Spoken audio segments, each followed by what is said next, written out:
அஸ்ஸலாமு அலைக்கும் friends, welcome back to daily cup of life YouTube channel. இன்றைக்கி நாங்கள் அன்னாசி தோசி, பைனாப்பிள் தோசி எப்படி செய்கிறேன்னு பார்ப்போமா. இன்னும் 2 டேஸில் ஈதுல் அத்ஹா வருது. உங்களுக்கு லேசாக செஞ்சு கொள்ளையிலும் பைனாப்பிள் தோசி. இது எப்படி செய்கிறேன்னு பார்ப்போம். உங்களுக்கு வீட்டில் இருக்கிற இன்க்ரீடியன்ஸே வச்சு செஞ்சு கொள்ளையிலும். பைனாப்பிள் மட்டும் தான் எக்ஸ்ட்ராக்கு தேவை. வாங்க நாங்கள் செய்வோம். வீடியோவை ஸ்கிப் பண்ணாமல் பாருங்கள். ஃபர்ஸ்ட்டுக்கு நாங்கள் பைனாப்பிளை க்ளீன் பண்ணிக்கொள்வோம். பைனாப்பிள் க்ளீன் பண்ணுற ஒரு பெரிய ப்ராசஸ் தான். வாங்க நாங்கள் இது இப்போ க்ளீன் பண்ணிக்கொள்வோம்.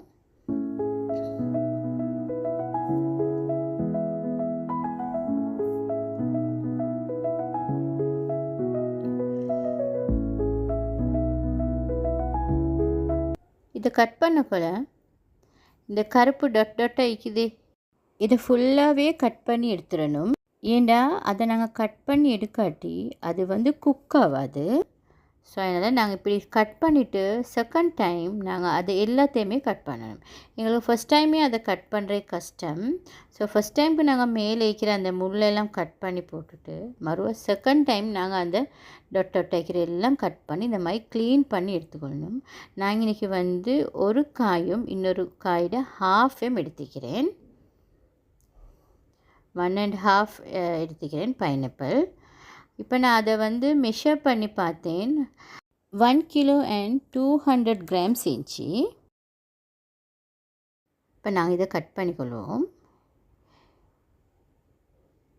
இப்படி கட் பண்ணி இதோட மிடில் பார்ட்டை லைட்டாக கட் பண்ணி விட்டுடணும்.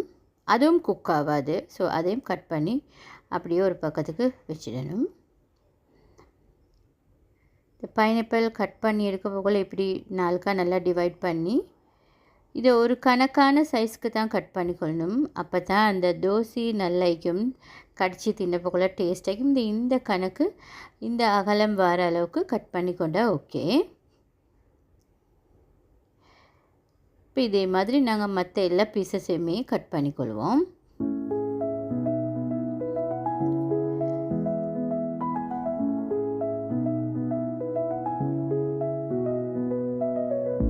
இப்போ இன்றைக்கி 1 கிலோ அண்ட் 200 கிராம்ஸ் இருக்குது. அந்த தோலெல்லாம் போனால் 1 கிலோ அண்ட் 200 கிராம்ஸ் இருக்குது. இப்போ நான் அது எல்லாத்தையுமே நல்லா க்ளீன் பண்ணி நல்லா கட் பண்ணி எடுத்து வச்சுக்கிறேன். இன்றைக்கி இந்த கணக்கு சைஸ் பீசஸ் கட் பண்ணி எடுத்துக்கோங்க. அப்போ தான் தோசைக்கு நல்ல டேஸ்டியாகவும் நல்லா பார்க்குறதுக்கு நல்லா பசந்தாகவும் இருக்கும். அதே மாதிரி நான் சுகர் இன்றைக்கி 2 கப்ஸ் எடுத்துக்கிறேன். 2 கப்ஸுன்னு சொன்னால் 500 கிராம்ஸு கொஞ்சம் குறைச்சல் ஆயிடுச்சு. நான் அதுக்கு இன்னும் கொஞ்சம் போட்டு 500 கிராம்ஸ் கணக்காக செஞ்சு கொண்டேன். இப்போ இதில் 500 கிராம்ஸ் சுகர் இருக்குது. ஒயிட் சுகர் எடுத்தால் பெட்டர். இப்போ நான் இதை மண் அடுப்பில் தான் செய்ய பார்க்குறேன். ஏன்னு சொன்னால் கேஸ் அடுப்பில் செஞ்சால் எல்லா பக்கமும் இது தெரிக்கும். ஸோ அந்த நேரத்துக்கு கிச்சன் எல்லாம் சும்மா அப்செட் ஆகிவிடும். ஸோ அதனால் நான் எப்போயுமே தோசை ஜாம் எல்லாம் செய்கிறேன்டா மண் அடுப்பில் தான் செய்வேன். ஸோ நான் ஃபஸ்ட்டுக்கு ஒரு கடாயை வச்சு அதில் பைனாப்பிள் ஆட் பண்ணிவிட்டு நெக்ஸ்ட்டு சுகர் எல்லாத்தையுமே ஆட் பண்ணிக்கொள்கிறேன். இப்போ நாங்கள் இதை கொஞ்சம் நல்லா மிக்ஸ் பண்ணிக்கொள்வோம். இதை மிக்ஸ் பண்ணுறதுக்கு நீங்கள் வுடன் ஸ்பூன் ஒன்றே எடுங்க. அப்போ தான் நல்லா, எப்படியுமே உங்களுக்கு தெரியும் பைனாப்பிளில் சின்ன அசிட் தன்மை ஒன்று இருக்குது. அப்போ நாங்கள் சில்வர் ஸ்பூன் எல்லாம் பாவிச்சா அது கொஞ்சம் ரியாக்ட் ஆகும். ஸோ அதனால் நாங்கள் வுடன் ஸ்பூனே எப்போயுமே பாவிக்கணும். இதை நல்லா நாங்கள் மிக்ஸ் பண்ணிக்கொள்வோம்.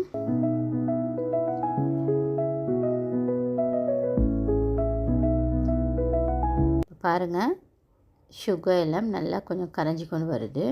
இப்போ இதுக்கு ஒரு 2-3 பிஞ்ச் சால்ட் ஆட் பண்ணிக்கொள்கிறேன். திரும்ப கொஞ்சம் நல்லா மிக்ஸ் பண்ணிக்கொள்வோம்.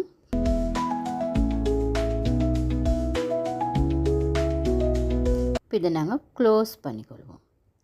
க்ளோஸ் பண்ணி ஒரு 10 மினிட்ஸ் குக் ஆகிடுவோம். இதை கட்டாயமாக க்ளோஸ் பண்ணி தான் குக் பண்ணணும். ஏன்னு சொன்னால் இதை ஓப்பன் பண்ணி குக் பண்ணினோம்னா இந்த சுகர் சிரப் எல்லாம் டக்குன்னு வற்றிடும். அப்போ வந்து பைனாப்பிள் பீசஸ் எல்லாம் குக் ஆகிக்காது. இப்போ நான் வந்து ஓப்பன் பண்ணி பார்க்குறேன் 10 மினிட்ஸுக்கு பிறகு. இப்போ பாருங்கள் நல்லா சுகர் சிரப் பாயில் ஆகி கொண்டிருக்குது. இப்போ இதை நல்லா மிக்ஸ் பண்ணிவிட்டு நாங்கள் திரும்பவும் இதை க்ளோஸ் பண்ணி குக் பண்ணிட்டணும். எவ்ரி 10 மினிட்ஸுக்கு ஒருக்கா நாங்கள் இதை ஓப்பன் பண்ணி மிக்ஸ் பண்ணிவிட்டு திருப்பி நாங்கள் க்ளோஸ் பண்ணிக்கொள்ளணும். இப்போ நாங்கள் திரும்ப 10 மினிட்ஸுக்கு பிறகு மறுபடியும் ஓப்பன் பண்ணி பார்ப்போம். இதை பாருங்கள் எப்படி கீண்டு. இப்போ சுகர் சிரப் கொஞ்சம் வற்றிக்குது, ஆனால் இன்னும் கேரமலைஸ் ஆகலை. இப்போ திரும்பவும் நாங்கள் க்ளோஸ் பண்ணிடணும். இப்போ திரும்ப இன்னும் 10 மினிட்ஸுக்கு பிறகு ஓப்பன் பண்ணி பார்க்க போக்கல இன்னமும் இப்படி தான் நிற்கிது. இப்போ நாங்கள் இன்னும் கொஞ்சம் நல்லா மிக்ஸ் பண்ணிக்கொள்வோம். இங்கே பாருங்கள், இன்னும் சுகர் சிரப் இன்னுமே கேரமலைஸ் ஆகலை. இன்னும் ப்ரௌன் கலருக்கு வரணும். நல்ல கோல்டன் ப்ரௌன் கலருக்கு வந்து நல்லா திக்காகணும். திக்காகி வரணும். அப்போ தான் இது ரெடி ஆகிடுச்சின்னு அர்த்தம். இப்போ நாங்கள் மறுபடி இதை க்ளோஸ் பண்ணிவிடுவோம். இப்போ இன்னும் 10 மினிட்ஸுக்கு பிறகு திரும்ப நான் ஓப்பன் பண்ணுறேன். இங்கே பாருங்கள், இப்போ நிறைய பபிள்ஸ் வந்து நல்லா கொஞ்சம் நல்லாவே இப்போ கொஞ்சம் குறைஞ்சிருச்சு சிரப். ஆனால் இன்னும் டைம் இருக்குது.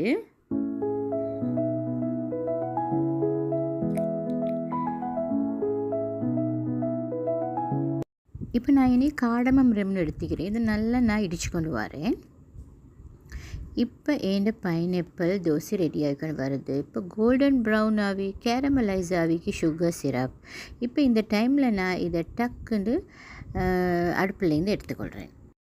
ஏன்னு சொன்னால் இதை இன்னும் வச்சா அப்படியே இது நல்லாவே கெட்டியாகி கல்லாவிடும். ஸோ இதை நான் இறக்கி கொள்கிறேன். இப்போ இந்த இறக்கினோடனே நான் இதுக்கு இடித்து வச்ச காடமமாக அப்படியே தூவிக்கொள்கிறேன். தூவி இதை நல்லா மிக்ஸ் பண்ணி கொள்கிறேன். இங்கே பாருங்கள், சிரப் வந்து நல்ல கணக்கான லிமிட்டில் இருக்குது. இது தான் இதோட கன்சிஸ்டன்சி. கணக்காக இப்படி வைக்கணும், கேரமலைஸ் ஆகிக்கணும், கோல்டன் ப்ரௌன் ஆகிக்கணும். ஆனால் நல்லா கட்டியாகாமல் இந்த மாதிரி ஊற்றுற பதத்தில் வைக்கணும். ஸோ இப்போ இந்த அன்னாசி தோசை பைனாப்பிள் தோசை ரெடி ஆகிடுச்சு. எனக்கு இது செய்கிறதுக்கு சரியாக 45 மினிட்ஸ் போச்சு. நீங்கள் மண்ணடுப்பில் செஞ்சாலும் சரி, கேஸ் அடுப்பில் செஞ்சாலும் சரி, கேஸை வந்து லோ மீடியம் ஃப்ளேமில் வச்சுக்கோங்க. அதே மாதிரி மண்ணடுப்பில் செஞ்சாலும் மிச்சம் நெருப்பு போடாமல் அளவான நெருப்பு போட்டுக்கோங்க. ஒரு 45 மினிட்ஸில் உங்களுக்கு சூப்பராக பைனாப்பிள் தோசை செஞ்சு கொள்ளலாம். நான் நினைக்கிறேன் என் பைனாப்பிள் தோசை ரெசிபி உங்களுக்கு பிடிச்சிருந்தா லைக் கொண்டு பண்ணுங்கள். அதே மாதிரி இதை நீங்கள் செஞ்சு பார்த்துட்டு எப்படி வந்துச்சுன்னு மறக்காமல் எனக்கு கமெண்ட்டில் ஷேர் பண்ணுங்கள். இன்னும் இந்த சேனலை நீங்கள் சப்ஸ்கிரைப் பண்ணாட்டி மறக்காமல் சப்ஸ்கிரைப் பண்ணி பெல் ஐக்கனையும் கிளிக் பண்ணிவிடுங்க. அப்போ நான் போடுற வீடியோ எல்லாம் உங்களுக்கு உடனுக்குடனே பார்க்கலாம். என் பைனாப்பிள் தோசை வீடியோ உங்களுக்கு பிடிச்சிருந்தா உங்களோட ஃப்ரெண்ட்ஸோட மறக்காமல் வாட்ஸ்அப்பில் ஃபேஸ்புக்கில் ஷேர் பண்ணிக்கோங்க. இதே மாதிரி இன்னொரு சூப்பரான வீடியோவில் சந்திக்கிறேன். அஸ்ஸலாமு அலைக்கும் ஃப்ரெண்ட்ஸ்.